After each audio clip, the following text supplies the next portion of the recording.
থাকে ডাক্তারের কাছে গেলে আগে টেস্ট করতে যাই, আপনি টেস্ট করে আসেন, তারপর ঔষধ দেবো পরে। এখন আপনি ওই টেস্ট করার জন্য আছেন, ঔষধ দেবো আরো আধা ঘন্টা পরে, কারণ টেস্ট সব শেষ হবে, তারপর আপনাকে ঔষধ দেওয়া হবে। বলেন ঠিক কিনা? মনে আছে তো? এইবার আমাদের তৃতীয় নাম্বার পয়েন্ট আসি আমরা। তৃতীয় নাম্বার পয়েন্ট হচ্ছে আমাদের সর্ব অবস্থায় সমস্ত জায়গায় একজনের উপরে ভরসা করতে হয়, ভরসা করতে হবে, চিল্লায় বলতে হবে তিনি কে। তাহলে কি মাজারে গিয়ে সেজদা দেওয়া যাবে কি? মাজারে কিছু চাওয়া যাবে কি? চাওয়া যাবে? 2 জনে বলে, 10 জনে বলে না। মনে হয় 10 জনের মধ্যে মনে হয় চাওয়া যায়, মাজারে গিয়ে সেজদা দেওয়া যায়। কি বলেন, যায়? আল্লাহ বলেন ওয়াকাদা রাব্বুকা আল্লা তা'বুদু ইল্লা ইয়্যা। আল্লাহ বললেন তোমার প্রভু, তোমার রব নির্দেশনা দিচ্ছেন পৃথিবীর মধ্যে আল্লাহ ব্যতীত আর কারো সামনে সিজদা দেওয়া যাবে না, আল্লাহ ব্যতীত আর কারো সামনে মাথা নেওয়া যাবে না, আল্লাহ ব্যতীত আর কারো কাছে কোনো কিছুই চাওয়া যাবে না। বলেন ঠিক কিনা? কারণ তোমার সম্পদ, তোমার মান মর্যাদা, তোমার সন্তান, সন্তান দেওয়ার মালিক কে? বলেন আল্লাহ। আবার সন্তান কিনে নেওয়ার মালিক কে? তিনি হচ্ছেন আল্লাহ। সম্পদ দেওয়ার মালিক কে? আল্লাহ। সম্পদ কিনে নেওয়ার মালিক কে? আল্লাহ। সম্মান দেওয়ার মালিক কে? আল্লাহ। আবার সম্মান কিনে নেওয়ার মালিক কে? আল্লাহ।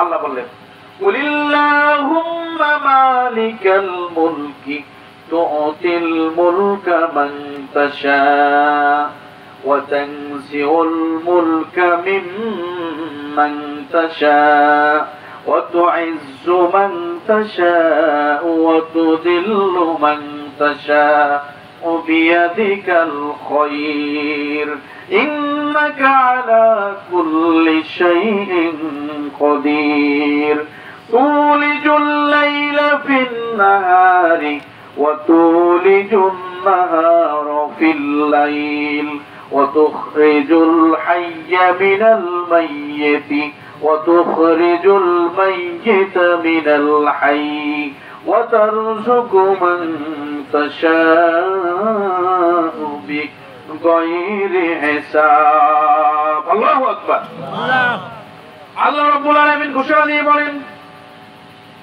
কুলিল্লাহুম্মা মালিকাল মুলক।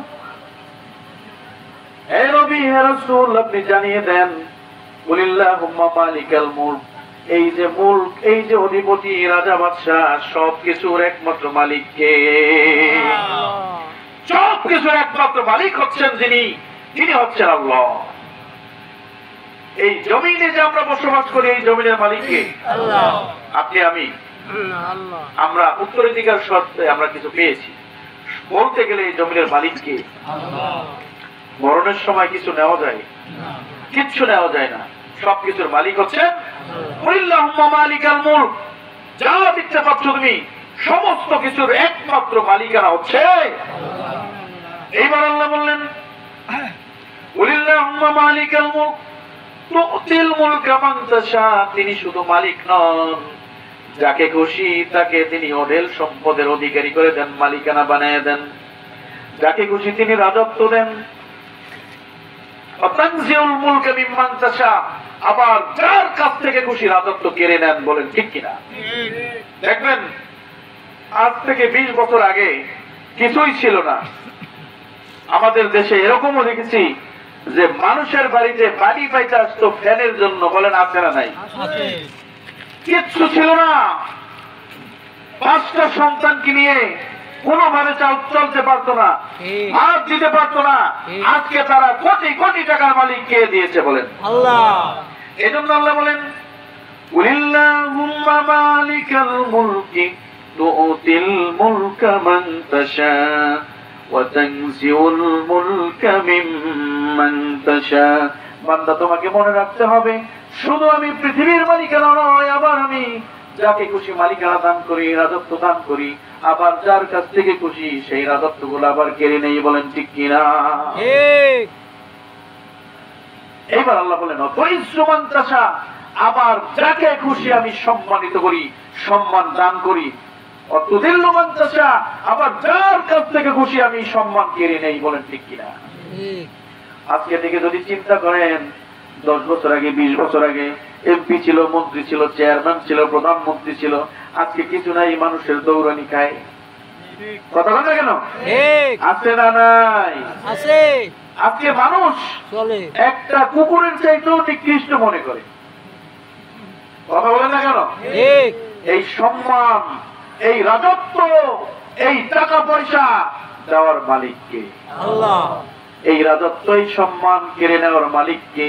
আল্লাহ। সন্তান দেওয়ার মালিক কে? আল্লাহ। সন্তান কেড়ে নেওয়ার মালিকও যিনি, আবার তিনি দেওয়ার মালিক আল্লাহ। এই কথা যদি আপনি চিন্তা করেন, তাহলে কোনদিন একটা মানুষ মুনাফিকি করতে পারে না। এইবার গুরুত্বপূর্ণ পয়েন্ট মনে রাখেন, সূরা মাউনের মধ্যে আল্লাহ তাআলা কত সুন্দর স্পষ্ট ভাবে ঘোষণা করে দিয়েছেন, আরাইতাল্লাযী ইউকাযযিবু বিদ্দীন ফাযালিকাল্লাযী ইয়াদউল ইয়াতীম ওয়ালা ইয়াহুদ্দু আলা তুআমিল মিসকিন ফাওয়াইলুল লিল মুসাল্লিন। এই সূরা মাউনের অর্থ কি জানেন? মাউনের অর্থ হচ্ছে ব্যবহৃত জিনিস। আমাদের দেশে ধান কাটার জিনিস আলাদা, ফসল কাটার জিনিস, এক একটা জিনিস আলাদা, মাছ কাটার জিনিস আলাদা। মাছ কাটার যেটা, সেটা থেকে ধান কাটেন না? কথা বলেন না না, সবকিছু আলাদা না? আপনার একটা জিনিস আছে আর একজনের নাই।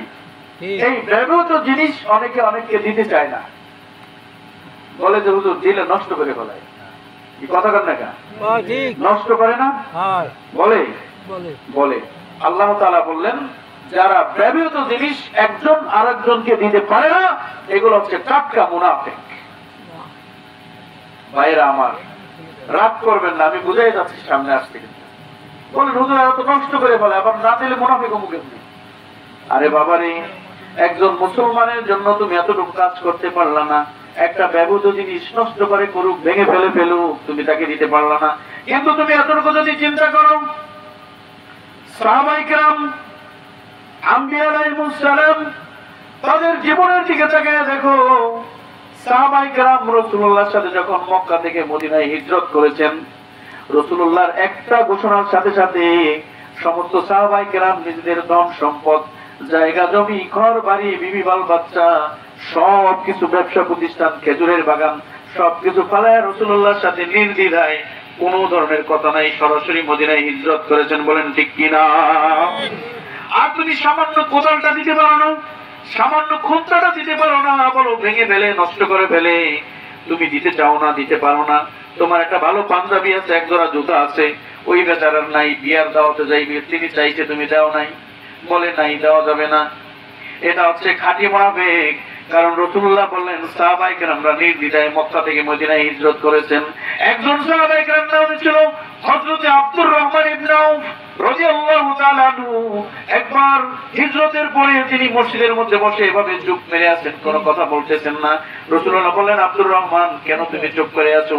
আমি বুঝতে পেরেছি, আব্দুর রহমান, মক্কার জমিনে তোমার বড় বড় খেজুরের বাগান ছিল, বড় ব্যবসা প্রতিষ্ঠান ছিল, তোমার বিলাসবহুল বাড়ি ছিল, তোমার সন্তান ছিল, স্ত্রী ছিল, সবকিছু ফালায়া তুমি হিজরত করতে আসছো। আমি যতটুকু শুনেছি, আবু জাহেল, আবু লাহাব, উতবা, সাইবা, ওলীদ ইবনে মুগীরা তোমার সব ব্যবসা প্রতিষ্ঠান দখল করে ফেলেছে, তোমার সব খেজুরের বাগান নিয়ে গেছে, তোমার কোনো কিছুই নাই। হয়তো তুমি এজন্য মন খারাপ করেছো। বলেন, না হুজুর, না, এই জন্য আমি মন খারাপ করি নাই। আমি আব্দুর রহমান মক্কার ধনাঢ্য ব্যবসায়ী, খেজুরের বাগান আছে, বিলাসবহুল বাড়ি আছে, সব দখল করেছে, সেজন্য মন খারাপ করি নাই।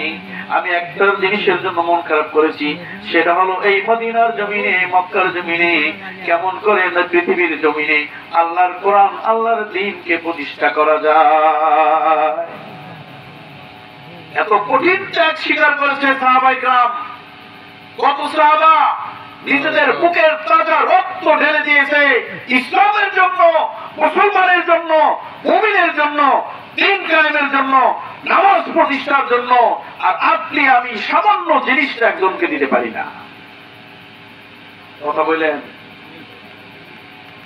এই লোকগুলো আছে টাটকা মুনাফিক। কি বলেন তো? এখন আর কথা বলবে না। সবাই বলতে হবে কি? যারা মিথ্যা বলে তারা কি? যিনি বলে যে ভাই কোদাল তো নাই, তিনি কি বলেন? তিনি কি? সবাই বলতে হবে তিনি কি? এই কাজ কি আমরা করব? কথা বলেন, করব? করব না। হযরত আব্দুর রহমান ইবনে আউফ, একটু ব্যাখ্যা আছে। আব্দুর রহমান ইবনে আউফ এবার চুপ করলেন, কোনো কথা বললেন না।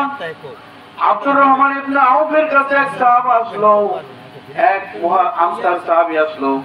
আল্লাহর রাসূল সাল্লাল্লাহু আলাইহি সাল্লাম বলেন, আনসার সাহাবী আব্দুর রহমান মক্কার জমিনে সব হারায় ফেলাইছে, তুমি যে আব্দুর রহমানের জন্য যদি কিছু করতে পারো, আব্দুর রহমানের জন্য মক্কার মদিনার জমিনে কিছু করো, কারণ সে সব হারিয়ে ফেলাইছে, তাকে ছোট্ট একটা চাকরি দাও, ছোট্ট একটা ব্যবসা প্রতিষ্ঠান করে দাও। আনসার সাহাবী আব্দুর রহমান ইবনে আউফকে বললেন, না ভাই আপনি আমার সাথে আসেন। তার দুইটা খেজুরের বাগান ছিল। কয়টা? আনসার সাহাবী আব্দুর রহমান কি বললেন, ভাই আব্দুর রহমান এই যে দুইটা খেজুরের বাগান দেখেন, আজকে থেকে এই দুইটা খেজুরের বাগানের মধ্যে যে কোনো একটা খেজুরের বাগান আপনি পছন্দ করেন, এই একটা খেজুরের বাগান আমি আপনাকে দলিল করে লিখে দেব। আব্দুর রহমান বললেন, ভাই না দরকার নাই, আমাকে খেজুরের বাগান লিখে দিতে হবে না, আপনি বলেছেন আমি তাতেই খুশি, আমাকে ছোট্ট একটা ব্যবসা প্রতিষ্ঠান দেন। এবার আনসার সাহাবী আব্দুর রহমান ইবনে আউফকে বললেন, আপনার যৌবন বয়স, মক্কার জমি সব হারায় আসছেন, আমার দুইটা স্ত্রী আছে, আপনি যদি রাজি থাকেন আমি একজন স্ত্রীকে তালাক দিয়ে দেব, তারপর আপনি তাকে বিবাহ করবেন, কারণ আপনার জীবনটা আপনি কেমন করে কাটাবেন।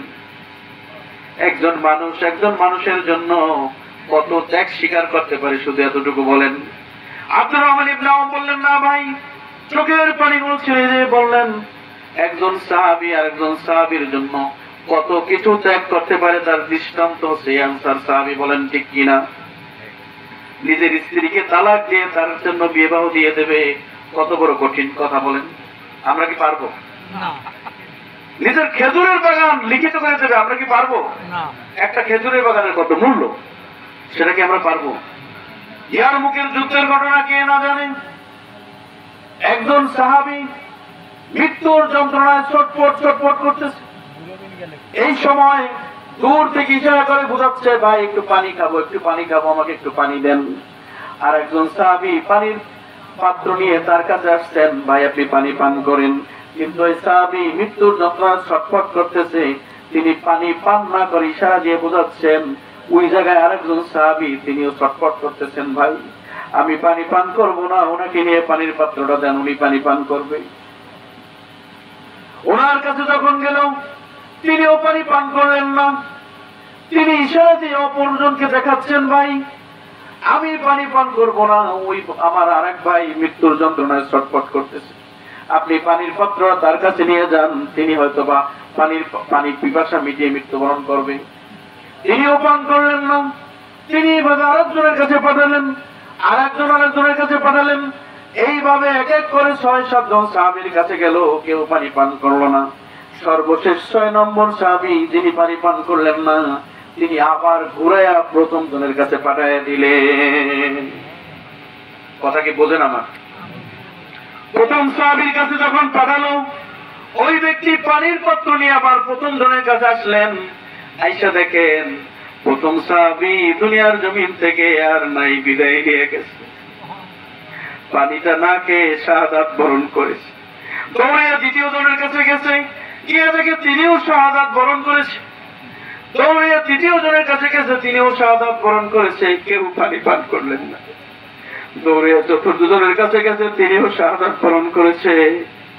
দৌড়ে পঞ্চম জনের কাছে গেছে, তিনিও শাহাদাত বরণ করেছে। একটা ভাইও পানি পান না করে আরেকজনের জন্য কত কঠিন ত্যাগ স্বীকার করেছেন, ভাই একবার চিন্তা করে দেখুন। এবার কি আপনার প্রশ্ন উত্তর পেয়েছেন? এত ত্যাগ স্বীকার করেছেন বদরের যুদ্ধে। 17 রমজান বদর দিবস, সাহাবায়ে কেরাম কিছু সাহাবা রোজা রেখে 313 জন মুজাহিদ 1000 সেনাবাহিনীর সামনে, 1000 অস্ত্রধারী বাহিনীর সামনে নিজেদের বুক পেতে দিয়ে নিজেদের জীবনটা উৎসর্গ করে দিয়ে বদরের প্রান্তরে কালিমার পতাকা পথ করে উড়িয়ে দিয়েছিল। বলেন ঠিক কিনা? আজকে আমরা কি করতেছি?